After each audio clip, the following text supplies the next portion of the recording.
TG Plus News edizione di Venezia, buonasera. In apertura del nostro notiziario La Cronaca. Si sta lavorando per trovare un nuovo acquirente per la speedline di Santa Maria di Sala, Venezia. Questo è quanto emerso nel corso della visita del Ministro delle Imprese del Made in Italy, Adolfo Urso, allo stabilimento della fabbrica Cerchi in Lega, avvenuta nel pomeriggio di giovedì 22 maggio.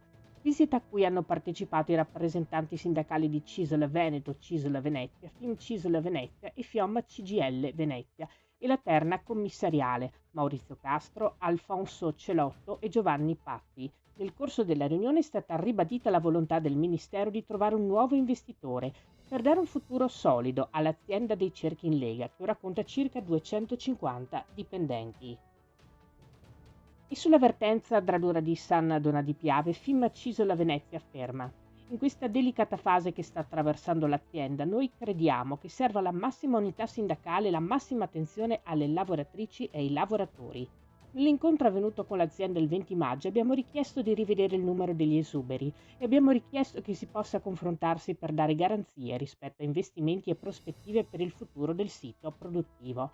Per chi non uscirà dall'azienda è necessario che ci sia continuità e solidità aziendale. È necessario che ci sia un continuo confronto e un monitoraggio della situazione aziendale anche nel futuro per evitare di ritrovarci nella medesima situazione. Ci auguriamo un passo in avanti nel prossimo incontro che si terrà martedì 27 maggio. Cambiamo argomento. La Giunta Comunale di Venezia ha approvato la delibera che adotta il nuovo piano urbanistico attuativo per l'area dell'ex feltrificio Veneto a Porto Marghera, tra via Fratelli Bandiera e via delle Macchine. Il progetto prevede la riqualificazione dell'intera area, oggi in stato di abbandono, attraverso la realizzazione di una nuova struttura commerciale, la costruzione di edifici a destinazione direzionale e il recupero di alcuni volumi esistenti. Saranno inoltre ricavati nuovi parcheggi a servizio delle attività e un percorso ciclabile che collegherà Piazza Mercato con la pista già esistente verso Via delle Macchine e Venezia.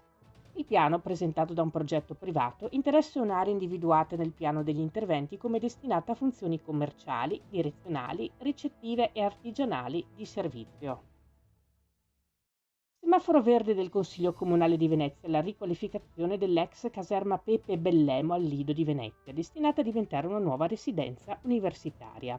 L'intervento, approvato all'unanimità, nasce dal protocollo d'intesa sottoscritto il 12 maggio 2022 tra Comune di Venezia, Agenzia del Demanio, Regione Veneto e Università Ca' Foscari, con il quale è stata concessa all'Ateneo l'area per 19 anni. Grazie a questo accordo Ca' Foscari ha potuto accedere ai fondi del Ministero dell'Università e della Ricerca per l'edilizia residenziale universitaria, ottenendo un cofinanziamento di oltre 26 milioni di euro per il recupero dell'immobile, attualmente in stato di abbandono, su una spesa complessiva di oltre 32 milioni di euro, finanziata da Ca' Foscari per la parte eccedente il contributo. Si chiude qui il nostro notiziario. Grazie per averci seguiti. Arrivederci.